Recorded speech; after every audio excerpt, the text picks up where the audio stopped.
Hello, my name is Dominic Gugliotta, and I am a member of the Koya Niger Foundation. As an organization, we strive to better the problematic and heavily diluted school systems present in Niger. We consist of 4 members: myself, Katie, Pearl, and Ferris.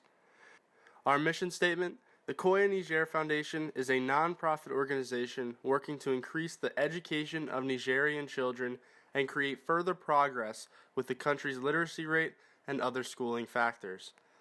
Our vision: we believe that we can contribute to Niger's development by ensuring that every child receives a proper quality education to better their quality of life and increase their opportunities. One of the most prominent issues Niger faces today in terms of development is their lack of education and extremely low literacy rates. Niger is a country with one of the lowest literacy rates in the world. A majority of their population is uneducated and illiterate.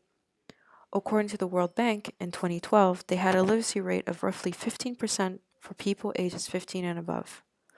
The low literacy rate in Niger results from a lack of access to educational opportunities, low educational quality, and low retention rates. Along with the overall low school enrollment rates, there is a significant gap between boys and girls enrolled in primary school. According to the United States Agency for International Development, there is an 18% gender gap between boys and girls enrolled in primary school. Only 1 out of 4 Nigerian women are literate, half don't complete primary school, and less than 10% finish secondary school.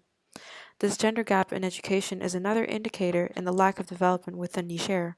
Our first project objective is to invest in sanitation facilities and hygiene in schools. Our plan is to build sanitation facilities, such as bathrooms, that would benefit students, especially young girls who cannot attend schools during their menstrual periods. We are going to create programs to educate students and faculty about clean hygiene. This can reduce the risk of contracting and spreading infectious disease like intestinal worms. What are the risks of our goal? Well, people not being interested in to learn about having good hygiene and also want to stick to cultural norms when it comes to health. They are more interested in having better education and keeping these students in school due to their health. So, in order to mitigate that, we will show various examples of diseases and how to treat them, discussing safety with students, gauging their interest with statistics and facts, and working to align the cultural norms with what is actually right. Our indicators for this? Our indicators are going to be the survival rate to last primary grade percentage.